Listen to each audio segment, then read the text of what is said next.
Snowbirds are leaving the US, and they may be gone for good. What does that mean for us? How will that affect Arizona housing, an area dominated by Canadian snowbirds? And will it have a positive or negative effect on the economy? First, what even is a snowbird? Urban Dictionary, a very reliable source of course, states that snowbirds are irritating old people who come down to Florida from northern states, drive like maniacs, and should be illegal. For that last part, I have no comment. For Arizona, snowbirds are a huge part of the winter economy and lifestyle. With our great weather averaging in the 60s and 70s, it just makes sense to be here. If I had lived somewhere that is cold and terrible, I too would be looking for an escape. I was born in Utah initially, and look at me now. A quick interruption for this video. If you haven't noticed already, I'm a local real estate agent in the Valley. If you're looking to buy, sell, or invest in Arizona, my team and I would love to help. We have some of the best people, systems, and processes, and we know what the market's doing day to day to get you the absolute best deal and to get you top dollar for your home. If you're interested in buying, selling, or investing in Arizona, make sure to reach out using the email or text below. Awesome. Back to the video. So for many, Arizona is that escape. Hundreds of thousands of snowbirds flock to Arizona annually, with numbers reaching up to 500,000 during peak months. And a very large portion of these snowbirds are retirees from northern US and Canada. Arizona welcomes about 1 million Canadians per year throughout the seasons, with over 100,000 Canadians owning a home in Arizona. Canadians make up the largest group of foreign homeowners in Arizona, with 95% of foreign-owned properties being owned by them. Their arrival typically begins in October, and they fly back north around March or April. With visa periods lasting around 182 days, this can get them through all of Arizona's glorious winter before they have to go back home and face their own reality. Fun fact, living by a Village Inn or a Denny's increases commute times by 30% during the winter in Arizona. I could be lying, but for Arizona natives, none of us would be surprised. Now with that being said, why are snowbirds so impactful to Arizona? Well, they are massive contributors to Arizona's economy. Through sacks of quarters and checkbooks, they spend anywhere from $1 billion to $2.4 billion per year. And this is just on the Canadian front, let alone snowbirds as an entirety. A majority of their spending is spent on short-term rentals, retail and dining, and healthcare. Which is funny, if you think about it. If you know, you know. Hey, real quick, make sure to subscribe if you haven't done so already. It helps the channel out a bunch. I know you're watching this video right now, and you haven't subscribed. Just click it, real quick. Click the button. Alright, back to the video. An interesting point when it comes to snowbirds is taxes. For the 100,000 or more Canadian homeowners, they are paying property taxes to help cover city services and schools.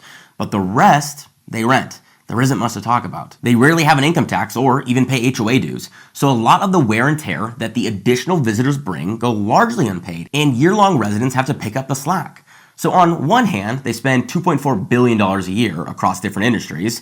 On the other hand, they are hurting municipalities, and they don't pay their fair share. I think the trade is still positive, but it's an interesting discussion. As for them leaving, I don't blame them. Canada has a lot going on right now, and we certainly aren't helping them. They are coming off of Justin Trudeau's 22% approval rating. The Canadian dollar is reaching historical lows. Trump has also threatened the country with becoming the 51st state and slapping a massive tariff on it. And to top it all off, Aubrey Drake Graham from the Sprite commercial back in 2010 has gone through one of the most brutal rap beefs since Nas and Jay-Z. At this point, the only thing holding Canada together is maple syrup and the weekend tour dates. Even Tim Hortons is taking a side. So where does this leave Arizona and the housing market? Some things that could change is housing could increase with Canadians selling off their properties. In an extreme world, Canadians could decide that they are done visiting the United States and they want to go back home permanently. With pressures mentioned above and a weakened dollar, this will become more expensive if they decide to stay. They may decide that now is a good time to sell as any, cash in their profits, and bundle up for North. For anyone interested in math, this section is for you. If you hate math, I'll see you in the next section. Just feel free to skip ahead. In the greater Phoenix area, home prices from January 2018 to April 2025 have increased 91.16% based on the Cromford report, one of the most reputable data sources in the nation. So if they purchased a home for $279,000 back in 2018, or even far cheaper if they purchased it during the recession, it would be worth over $534,000 today. And using our handy dandy 10BAI calculator, which can calculate mortgage notes and amortization, we plug in the following: 4.5% for the rate, which was the average rate in 2018, 360 months, which would be a standard 30-year mortgage, and a $223,000 purchase price, assuming they put down 20%. Here's what we get with those numbers: a monthly payment of $1,135 and a current loan payoff of $192,595. You may have thought this would be significantly less to pay off, but mortgages traditionally are loaded up front with interest payments. For example, in the first 2 years, they would have only paid $8,000 towards their principal, but they would have made $27,000 in payments. Not quite the same. So if they sell today for $534,000, you can assume the following fees: 1.5% for title and escrow, 5.5% for commissions, and 1% for miscellaneous inspection items. So they would net 92% of the $534,000, pre-tax and pre-mortgage payoff, that is. This is $491,280. Then they have to pay off the note at $192,595 and are left with $298,685 pre-tax, which can be more complicated and a little bit deeper than this discussion I'm going. The point being, a $300,000 payday is not a terrible option with economic uncertainty within both countries. Having cash in a downturn is one of the quickest ways to wealth.